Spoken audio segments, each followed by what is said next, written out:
నమస్కారం VST news కి స్వాగతం. నా పేరు నాగిని. ముందుగా బులెటిన్ హెడ్లైన్స్. ప్రధానిగా బాధ్యతలు స్వీకరించిన మోదీ పీఎం కిసాన్ నిధుల విడుదలపై సంతకం.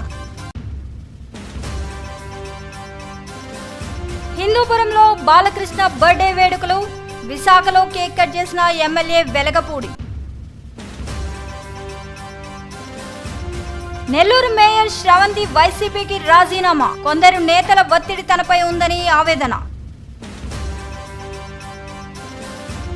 అనకాపల్లి నూకాంబికకు మొక్కు చెల్లించిన పవన్ ఎలాంటి ఆడంబరాలు లేకుండా పర్యటన. జూన్ 30 నుంచి కడప, విశాఖల్లో ఏపీఎల్, వైజాగ్లో గీతం నూతన లోగో ఆవిష్కరణ. ప్రధానమంత్రి నరేంద్ర మోదీ సోమవారం న్యూఢిల్లీలో ప్రధానిగా బాధ్యతలు స్వీకరించారు. మూడవసారి ప్రధానమంత్రిగా ప్రమాణ స్వీకారం చేసిన తర్వాత తన తొలి సంతకాన్ని పీఎం కిసాన్ నిధి 17వ విడత విడుదలకు సంబంధించిన ఫైల్పై సంతకం చేశారు. పీఎం కిసాన్ నిధి పథకంతో దేశవ్యాప్తంగా 9.3 కోట్ల మంది రైతులకు ప్రయోజనం చేకూరనుంది. దీనికోసం కేంద్ర ప్రభుత్వం దాదాపు 20,000 కోట్ల రూపాయలు పంపిణీ చేయనుంది. BJP IT cell chief Amit మాల్వియాపై కాంగ్రెస్ నాయకురాలు సుప్రియా శ్రీనేత్ సంచలన ఆరోపణలు చేశారు. మాల్వియా చాలాసార్లు మహిళలపై లైంగిక వేధింపులకు పాల్పడ్డారన్నారు. అమిత్ మాల్వియాను తక్షణమే ఆ పదవి నుంచి తొలగించాలని సుప్రియా డిమాండ్ చేశారు. ఆయన పదవిలో కొనసాగితే స్వతంత్ర విచారణ సాధ్యం కాదని అన్నారు. మాల్వియాను పదవి నుంచి తొలగించినంత వరకు బాధితులకు న్యాయం జరగదని ఆమె పేర్కొన్నారు. उनके नेता, उनके कार्यकर्ता, उनके समर्थक लगा रहे हैं. अब जो आरोप सामने आया है उसमें बीजेपी के नेता और उनकी आईटी सेल, जिसको मैं फेक न्यूज की फैक्ट्री कहती हूं, उसके सरगना अमित मालवीय पर आरएसएस के एक नेता ने यौन शोषण का गंभीर आरोप लगाया है. संघ परिवार के नेता हैं शांतनु सिन्हा. वो बीजेपी के बंगाल के पदाधिकारी राहुल सिन्हा के भाई हैं. एबीवीपी के सदस्य रह चुके हैं. हिंदू संघ के प्रमुख हैं. उनका कहना है कि बीजेपी आईटी सेल के प्रमुख अमित मालवीय बंगाल में औरतों का यौन शोषण करते हैं और सिर्फ 5 सितारा होटलों में ही नहीं, बीजेपी के दफ्तर तक में ये काली करतूतें चलती हैं. उन्होंने बंगाली में ट्वीट करके, बांग्ला में ट्वीट करके यह भी लिखा है कि बीजेपी नेताओं में होड़ लगी हुई है औरतों की आपूर्ति करने की. उनका कहना है कि ये सब लोग मिलकर, और अमित मालवीय का नाम लेकर उन्होंने कहा है, औरतों का यौन शोषण करते हैं. ये आरोप कांग्रेस पार्टी का नहीं है. ये आरोप संघ के एक व्यक्ति का है जो बीजेपी से जुड़ा हुआ है. జమ్మూ కాశ్మీర్లో ఉగ్రవాదులు పేటరేగిపోయారు. ఇవాళ ఎన్డీఏ ప్రభుత్వం 3వ పర్యాయం కొలువుదీరుతున్న తరుణంలో ఉగ్రవాదులు ఓ బస్సును లక్ష్యంగా చేసుకుని కాల్పులు జరిపారు. రియాసీ జిల్లాలోని శివకోడి ఆలయానికి భక్తులు ఓ బస్సులో వెళుతుండగా ఈ ఘటన జరిగింది. ఉగ్రవాదులు కాల్పులు జరపడంతో బస్సు అదుపు తప్పి లోయలో పడిపోయింది. 9 మంది భక్తులు మృతి చెందారు. అయితే వారు బుల్లెట్ గాయాలతో చనిపోయారా లేక బస్సు లోయలో పడడం వల్ల చనిపోయారా అనే అంశంపై స్పష్టత లేదు. దేశ ప్రధానిగా నరేంద్ర మోదీ మూడోసారి ప్రమాణ స్వీకారంలో ఒక స్పెషల్ అతిథి కనిపించింది. రాష్ట్రపతి భవన్ వేదికగా నిన్న జరిగిన ప్రమాణ స్వీకారానికి స్పెషల్ అతిథి ప్రత్యక్షమైంది. ప్రమాణ స్వీకార కార్యక్రమం జరుగుతుండగా స్టేజ్ వెనకాల చిరుతపులి సంచరిస్తున్నట్లుగా కనిపించింది. వైరల్ అవుతున్న ఈ వీడియో చూసిన నెటిజన్లు అది పులి అని కొందరు, కాదు పిల్లి అని మరికొందరు కామెంట్లు పెడుతున్నారు. నెల్లూరు మేయర్ శ్రవంతి, ఆమె భర్త పొట్లూరి జయవర్ధన్ వైసీపీకి రాజీనామా చేశారు. ఈ సందర్భంగా శ్రవంతి మీడియాతో మాట్లాడారు. తాము రాజకీయాల్లో ఈ స్థాయిలో ఉన్నామంటే అందుకు నెల్లూరు రూరల్ ఎమ్మెల్యే కోటంరెడ్డి శ్రీధర్ రెడ్డి కారణమని వెల్లడించారు. శ్రీధర్ రెడ్డి వైసీపీని వీడినప్పుడు కొన్ని ఒత్తిళ్ల కారణంగా తాము ఆయన వెంట నడవలేకపోయామని శ్రవంతి విచారం వ్యక్తం చేశారు. జరిగిన విషయాలను పెద్ద మనసుతో మన్నించి తమను హక్కును చేర్చుకోవాలని కోటంరెడ్డి శ్రీధర్ రెడ్డికి విజ్ఞప్తి చేస్తున్నామని తెలిపారు. 4 సంవత్సరాలు శ్రీధర్ అన్నతో ప్రయాణం చేశాననేటువంటి ఆస్తి తప్ప నాకు కోట్ల రూపాయలు వదులుకునేటువంటి అంత స్తోమత అయితే నాకు లేదు. ఆ విషయం మీకు అందరికి కూడా తెలుసు. కోట్ల రూపాయలు మాత్రమే కాదు, ఫ్లాట్లు, కార్లు ఏది కావాలంటే నువ్వు చెప్పు క్షణాల్లో నీ ముందుంటాయి అని చెప్పినటువంటి సందర్భం నేను చెప్పడం కాదు. ఆ రోజు జరిగినటువంటి పరిణామాలు ప్రతి ఒక్కరికి కూడా, నెల్లూరు నగర ప్రజల దగ్గర నుంచి, సామాన్యుల దగ్గర నుంచి, పత్రికా విలేకరుల దగ్గర నుంచి ప్రతి ఒక్కరికి కూడా తెలుసు. కానీ దాదాపు 7-8 నెలల పాటు నేను ఎక్కడా కూడా తప్పుడు అడుగు వేసింది లేదు. నా శక్తి ఉన్నంత వరకు. మూడోసారి ప్రధానిగా ప్రమాణ స్వీకారం చేసిన మోదీకి Telangana state advocate JAC working president Balasani Suresh Goud శుభాకాంక్షలు తెలిపారు. దేశ సరిహద్దులపై దృష్టి పెట్టాలని కోరారు. వెంకటేష్ ఇంద్రపల్లి ఆధ్వర్యంలో హైదరాబాద్ సెక్రటేరియట్ వద్ద ఏర్పాటు చేసిన మీడియా సమావేశంలో వారు మాట్లాడారు. ఇప్పుడు జరిగిన ఎన్నికల లోపట మరి మోడీ గారు ఈరోజున ప్రధానిగా ప్రమాణ స్వీకారం చేస్తున్నాను. వారికి శుభాకాంక్షలు తెలుపుతున్నాము. మరి మొన్న జరిగిన ఎన్నికల లోపల సింగిల్ లార్జెస్ట్ పార్టీగా వారు అవతరించింది కాబట్టి వారికి ప్రభుత్వాన్ని ఏర్పడడానికి పిలిచినారు. వారు ప్రభుత్వం ఏర్పాటు చేసినారు. వారికి శుభాకాంక్షలు తెలుపుకుంటూనే ఒక ప్రజాస్వామ్య వ్యవస్థ లోపల మరి మీరు ఏ విధంగా నడుచుకోవాలా, ఏం చేయాలా, నిరుద్యోగ సమస్య ఉన్నది, మరి ఈ యొక్క ఆర్థిక సమస్యలు ఉన్నాయి, మరి బార్డర్ సమస్యలు ఉన్నాయి. వీటన్నిటి మీద కూడా మీరు దృష్టి సారించవలసిన బాధ్యత కూడా మీ పైన ఉన్నది. అందులో విధంగా కూడా మరి రాష్ట్రాలకును ఈ యొక్క కేంద్ర ప్రభుత్వాలకు అనుసంధానం కావాలి. కేంద్ర ప్రభుత్వాలు ఏదైతున్నదో ఒక రాష్ట్ర ప్రభుత్వాల మీద చిన్న చూపు చూడకుండా, ఎందుకంటే ఈ రాష్ట్ర ప్రభుత్వాలు కూడా మరి ప్రజాస్వామ్యబద్ధకంగానే మీలాగానే ఎన్నుకోబడ్డారు. ప్రముఖ నటుడు హిందూపురం ఎమ్మెల్యే నందమూరి బాలకృష్ణ తన పుట్టినరోజు సందర్భంగా సూగూరు ఆంజనేయ స్వామిని దర్శించుకున్నారు. ఆలయ సిబ్బంది ఆయనకు ఆహ్వానం పలికారు. ఈ సందర్భంగా బాలయ్య ప్రత్యేక పూజలు నిర్వహించారు. అనంతరం ఆయనకు స్వామివారి తీర్థ ప్రసాదాలను అందజేశారు. శాలువాతో సత్కరించి వినాయకుని చిత్రపటాన్ని బహుకరించారు. టీడీపీ నాయకులు సోమవారం భారీ గజమాలతో సత్కరించారు.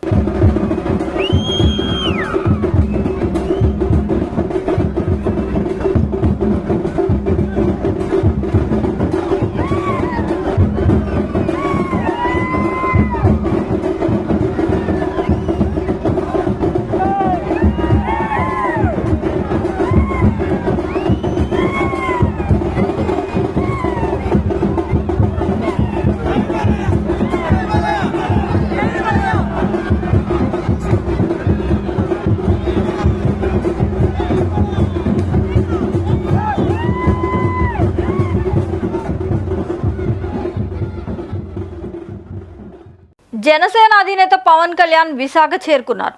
ఢిల్లీ పర్యటన ముగించుకొని పవన్ నేరుగా వైజాగ్ వెళ్లారు. అక్కడ నూకాంబిక అమ్మవారి మొక్కు తీర్చుకున్నారు. ప్రత్యేక విమానంలో విశాఖ ఎయిర్పోర్ట్కు పవన్ ఆర్భాటం లేకుండా చేరుకున్నారు. పార్టీ నేతలను సైతం తనతో రావద్దని ఆయన సూచించారు. తమ పార్టీ మంచి విజయం సాధించి అధికారంలోకి వస్తే నూకాంబిక అమ్మవారిని దర్శించుకొని పిఠాపురం వెళ్తానని అనకాపల్లి రోడ్ షోలో పవన్ కళ్యాణ్ చెప్పారు. చెప్పిన మాట ప్రకారమే ఇవాళ ఢిల్లీ నుంచి నేరుగా విశాఖ వెళ్లి అమ్మవారిని దర్శించుకొని మొక్కులు చెల్లించుకున్నారు.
ఆంధ్రప్రదేశ్ సార్వత్రిక ఎన్నికల్లో కూటమి ఘన విజయం సాధించిన సంగతి తెలిసిందే.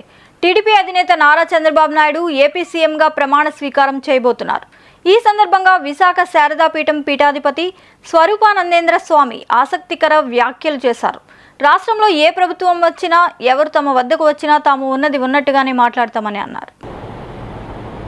శ్రీశైలం కుంభాభిషేకం చేయకూడదని ఉంది. అది జగన్మోహన్ రెడ్డి గవర్నమెంట్లో దేవాదాయ శాఖ రాసి పంపించాం. ఇంకా చాలా ఉన్నాయి ఇందులో. రాజునికి పుత్రుడంటే రాష్ట్రమే కదా. ఈరోజు ఏం జరిగిందో మీరు చూశారు. సింహాచలంలో ఆ రోజు ఎలా మాట్లాడానో చందనోత్సవంలో మీరు చూశారు. అది తిరుమల తిరుపతి దేవస్థానంలో జరిగిన వెంకటేశ్వర స్వామి నిత్యం వందలాది సంవత్సరాలు, వేలాది సంవత్సరాలు జరిగే అన్నప్రసాదాన్ని తృణధాన్యంతో మార్చినప్పుడు కూడా నేను విభేదించాను, లెటర్ రాశాను. అందువల్ల ఈ స్వరూపానంద ఏ గవర్నమెంట్ వచ్చినా, ఎవరు మా దగ్గరికి వస్తున్నా మేము ఉన్నది ఉన్నట్టుగా మాట్లాడతాం. దూరమైనా పర్వాలేదు, మేము గవర్నమెంట్ దగ్గర బట్టికే. తన ఓటమికి నేనే కారణం, తానే బాధ్యత వహిస్తానని పామరు మాజీ ఎమ్మెల్యే కైలే అనిల్ కుమార్ తెలిపారు. పామర్లో ఆయన విలేకరులతో మాట్లాడుతూ జనసేన, టీడీపీ, బీజేపీ పార్టీలు కలిసి అబద్ధాలు చెప్పి ప్రజలను తప్పుదోవ పట్టించారని ఆరోపించారు. అబద్ధ వాగ్దానాలు చేయడం తెలుగుదేశం పార్టీకి అలవాటని, తెలుగుదేశం ప్రభుత్వం ప్రజలకు ఇచ్చిన వాగ్దానాలను అమలు చేయకపోతే నిలదీస్తామని హెచ్చరించారు. ఫలితాలు వచ్చిన దగ్గర నుంచి కూడా విశ్లేషించుకుని ఇంకా రాబోయే కాలంలో కూడా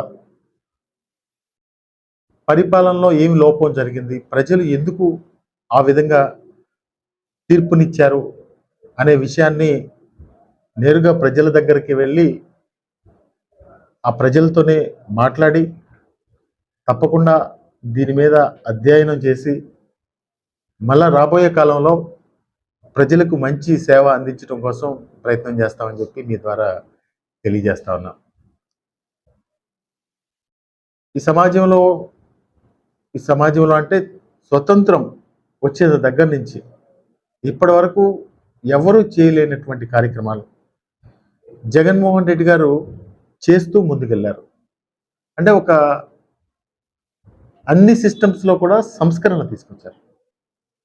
దాదాపుగా రైతుల విషయంలో కానీ, అవ్వాతాతల విషయంలో కానీ, చదువుకునే పిల్లల విషయంలో కానీ, అన్ని విషయాల్లో కూడా ఎన్నో సంస్కరణలు తీసుకొచ్చి ఈరోజు పరిపాలనా వ్యవస్థని ముందుకు తీసుకెళ్తున్నటువంటి క్రమంలో ప్రజలు మరి ఇటువంటి విలక్షణమైనటువంటి తీర్పు ఎందుకు ఇచ్చారో ఒకసారి మేము కూడా ప్రజల దగ్గరికి వెళ్ళి. దక్షిణ కైలాసంగా పేరుగాంచిన ప్రముఖ పుణ్యక్షేత్రం శ్రీ కాళహస్తీశ్వర దేవస్థానం ఆలయంలో సోమవారం మృత్యుంజయ స్వామికి విశేషంగా అభిషేకాలు నిర్వహించారు.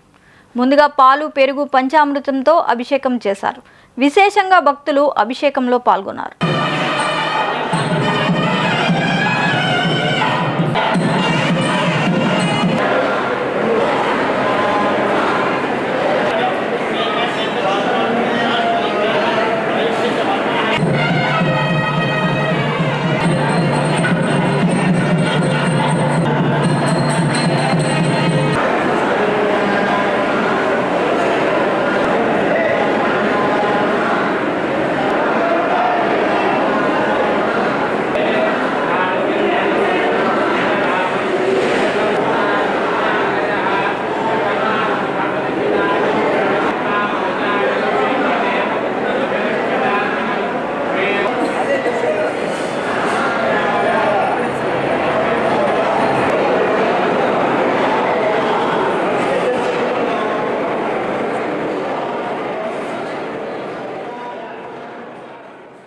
సమస్యలు తెలుపుకోవడానికి వచ్చిన తమపై దురుసుగా ప్రవర్తించిన భువనగిరి మున్సిపల్ కమిషనర్ రామానుజుల రెడ్డిపై చర్యలు తీసుకోవాలని సోమవారం భువనగిరి పట్టణ ప్రజలు డిమాండ్ చేశారు.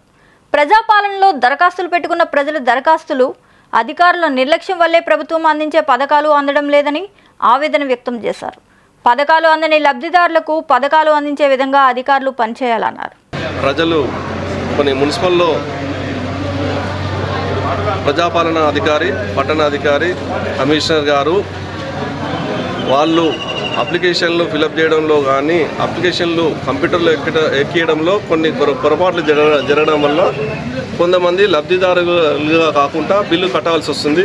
కొంతమంది లబ్ధిదారులు కాకుండా వాళ్ళకి సబ్సిడీ రావట్లేదు, కరెంటు బిల్లు జీరో రావట్లేదు అనే ఉద్దేశంతో ప్రజలు మున్సిపల్ ఆఫీస్కి వస్తే, గత ఎన్నికల ముందు మున్సిపల్ ఆఫీస్కి వస్తే కోడ్ ఉందనే ఉద్దేశంతో వాళ్ళని పంపించడం జరిగింది. కోడ్ నిన్న మొన్న అయిపోయింది.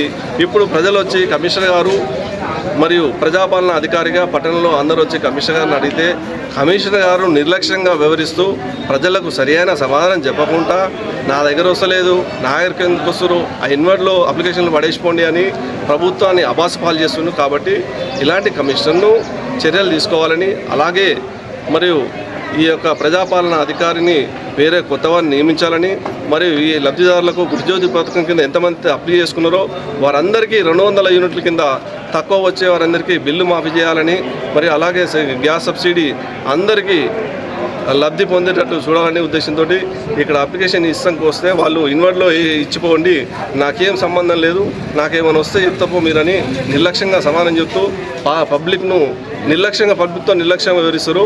అలాంటి అధికారి వల్ల ప్రభుత్వానికి చెడ్డ పేరు వస్తుంది. కాబట్టి అలాంటి అధికారిని వెంటనే మార్చాలని రేపు మాపో మేము కలెక్టర్ గారిని కోరడం జరుగుతుంది. ఇలాంటి అధికారం ఉండడం వల్లనే ప్రభుత్వానికి ఎన్నో హిందూపురం ఎమ్మెల్యేగా cine hero NTR blood bank, Basavatarakam cancer hospital chairman Nandamuri Balakrishna 3 సార్లు గెలిచి హ్యాట్రిక్ సాధించడంపై విశాఖ తూర్పు ఎమ్మెల్యే వెలగపూడి రామకృష్ణబాబు అభినందించారు. ఈ సందర్భంగా ఎంవీపీ కాలనీలోని ఆయన కార్యాలయంలో బాలయ్య బాబు పుట్టినరోజు వేడుకలు అభిమానులు, టీడీపీ నాయకులు, కార్యకర్తల మధ్య ఘనంగా ఏర్పాటు చేసి కేక్ కట్ చేశారు. అనంతరం ఆయన మాట్లాడుతూ బాలయ్య బాబు మరిన్ని శిఖరాలు అధిరోహించాలని, ఆయన తనయుడు మోక్షజ్ఞ కూడా సినీ రంగంలోకి ప్రవేశించాలని వెలగపూడి ఆకాంక్షించారు.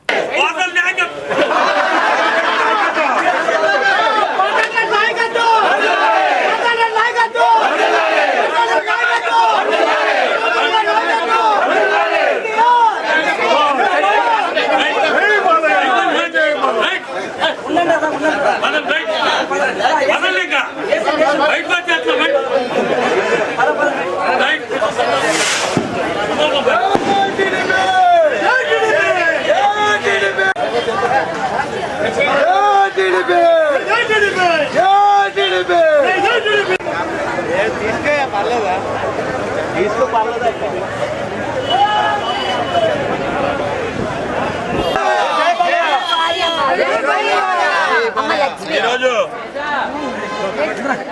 ఆంధ్ర అందాల నటుడు చేతి అన్న నందమూరి తారక రామారావు తనయుడు నందమూరి బాలకృష్ణ గారు జనంతిగా ఇవాళ విశాఖ తూర్పు నియోజకవర్గ ఎమ్మెల్యే గారు అలాగే అభిమాన సమస్యలో మహిళల సమస్యలో కేక్ కటింగ్ చేయడం జరిగింది. అయితే ఏరియాలో కూడా పలు సేవా కార్యక్రమాలు కూడా చేస్తున్నాం. ఇలా బాలకృష్ణ ఎన్నో పుట్టినరోజు చేసుకోవాలని చెప్పి మనస్ఫూర్తిగా కోరుకుంటున్నాం. ఈ ఎన్నికల ఫలితం వైసీపీ నేతలకు గుణపాఠం కావాలని విశాఖ ఎంపీ శ్రీభరత్ అన్నారు. చట్టాన్ని అతిక్రమించేలా ఎవరూ ప్రవర్తించవద్దని పార్టీ నాయకులకు, కార్యకర్తలకు శ్రీభరత్ విజ్ఞప్తి చేశారు. ఎంపీ ఎన్నికైన తరువాత తొలిసారిగా విశాఖకు వచ్చిన ఆయనకు ఎంవీపీ కాలనీలో ఉన్న తన పార్టీ కార్యాలయంలో తెలుగుదేశం, జనసేన, బీజేపీ నాయకులు, కార్యకర్తలు హాజరై అభినందనలు తెలిపారు. ఈ సందర్భంగా ఈనాడు అధినేత రామోజీరావుకి సంతాపం తెలిపి 2 నిమిషాల పాటు తెలుగుదేశం పార్టీ నేతలు, కార్యకర్తలు మౌనం పాటించారు. అనంతరం ఆయన మాట్లాడుతూ వైసీపీ అరాచక పాలనపై అలుపెరగని పోరాటం రామోజీ చేశారని శ్రీభరత్ కొనియాడారు. నా ఆలోచన ఎక్కువ పార్టీ గురించే, ఎందుకంటే ఇక్కడ 7 స్థానాలు ఒక 5,000తో అన్నా ప్రతి నియోజకవర్గం గెలుస్తా అనే ధైర్యంలో ఉన్నాను. కానీ 115 సీట్లతో కూటమి గెలిస్తే నాకైతే తృప్తి ఉండేది కాదు. అండ్ పరిపాలన కూడా మనం అంత బలంగా ఇవ్వడానికి అవకాశం కూడా ఉండేది కాదు అనేది ఒక భావన అయితే ఉండింది. అండ్ ఇంకోటి అనుకున్నాను, ఈ 5 సంవత్సరాల పాలన చాలా దుర్మార్గం అని నేను భావించాను. మన సాటి నాయకులు చాలామంది భావించారు. కాదు, మనకు తెలిసింది సమాజం కూడా అది అలాగే అనుకుంటుందా, లేకపోతే ఉట్టి పోటీ చేసే అభ్యర్థులు, కార్యకర్తలు మాత్రమే అనుకుంటున్నారా అనే అనుమానం కూడా నాలో ఉండింది. ఎందుకంటే చాలా ఓటు సైలెంట్గా పడింది, ఎవరు బయటపడలేదు వాళ్ళ మనసులో ఏముంది అనేది. సో రకరకాల ఆలోచనలు. అండ్ ఇంకోటి ఏమనుకున్నానంటే 100తో 110తో గెలిస్తే ప్రజలు గుర్తించలేదు, అంత ఉత్సాహం ఉండేది కాదు. ఈ పార్టీలో ఉంటాయి, ఎందుకంటే రాజకీయ పార్టీ అనేది ఇబ్బందులు ఉంటాయి, కానీ అహంకారం ఎప్పుడైనా ఎక్కువగా పెరిగిపోతే దానికి ప్రజల తీర్పు అనేది మన ఒక్క రాష్ట్రంలో కాదు, ఇతర రాష్ట్రాల్లో కూడా మీరు చూశారు. సో అదందరూ మనం గుర్తుపెట్టుకుందామండి. మనం ఏమి వాళ్ళ 164 వచ్చిందని అంతేమీ ఎక్సైట్ అవ్వాల్సిన అవసరం లేదు. అదొక గొప్ప బాధ్యతగా నేను భావిస్తున్నాను. చాలా బరువు పెట్టారు. నేను బయట చాలా మంది 1,500,000తో నువ్వు గెలుస్తున్నావు అంటే నా మనసులో 2.5-3 అవుతుందిలే అనుకున్నాను, కానీ బయట చెప్పలేదు అక్కడ. కానీ ఎక్కడ 5 లక్షలని నేనైతే ఊహించలే, అసలు ఊహించలే. అదే అన్నా సరే, అదే అండి వెలపూడి గారు అన్నట్టు మా అందరి మీద బరువు అనేది బాగా పెరిగింది. తప్పకుండా బరువు తగ్గట్టుగా మేము పనిచేస్తాం. ఈ విశాఖ దక్షిణ నియోజకవర్గాన్ని అగ్రపథంలో నడిపిస్తామని ఎమ్మెల్యే వంశీకృష్ణ శ్రీనివాస్ హామీ ఇచ్చారు. శివాజీపాలెంలోని ఆయన స్వగృహంలో సోమవారం కార్పొరేటర్ బీశెట్టి వసంతలక్ష్మి దంపతులతో కలిసి మీడియాతో మాట్లాడారు. తమ పార్టీ అధినేత పవన్ కళ్యాణ్ సూచించినట్లు నిత్యం ప్రజలతోనే ఉంటామని, ప్రజల ఆకాంక్షలను నెరవేరుస్తామని అన్నారు. నా మీద విమర్శలు చేసిన ప్రతి ఒక్కరికి నేను ఆన్సర్ చేస్తాను. నా మీద వ్యక్తిగతంగా అందరికీ నమస్కారం. మీడియా సోదరులకు అందరికీ ముందుగా నా ధన్యవాదాలు. రిజల్ట్ వచ్చిన తర్వాత ఒక ప్రెస్ మీట్ పెట్టాలని అనుకున్నాం. కొంచెం జనం ఎక్కువ వల్ల కొంచెం లేట్గా పెట్టడం జరిగింది. విశాఖపట్నం దక్షిణ ప్రజలకి శిరస్సు వంచి మనస్ఫూర్తిగా ధన్యవాదాలు తెలియజేస్తూ, రాష్ట్ర చరిత్రలో కని విని ఎరగని రీతిలో నాకు ఓటు పర్సంటేజ్ ఇచ్చినందుకు వాళ్ళకి ప్రత్యేకమైన ధన్యవాదాలు. నాకు ఇంకా బాధ్యత పెంచారు వాళ్ళు, ఆ బాధ్యతను నెరవేరుస్తానని చెప్పేసి వాళ్ళకి హామీ ఇస్తూ,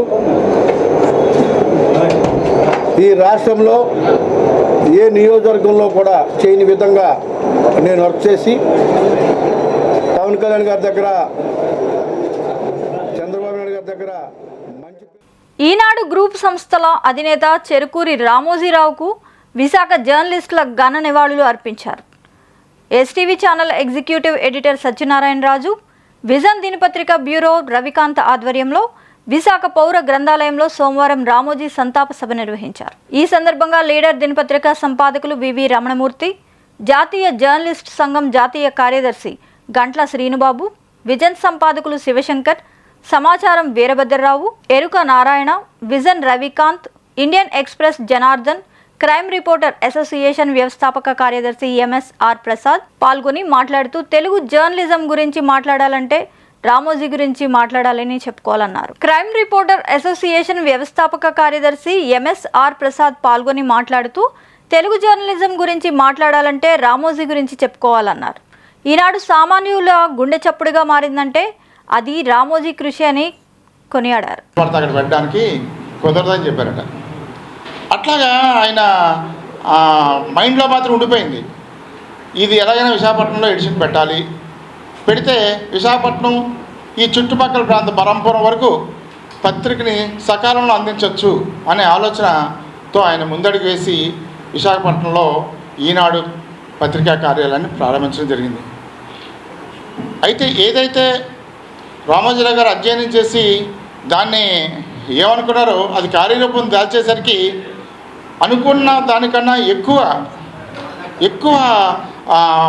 స్పందన లభించింది ప్రజల నుంచి.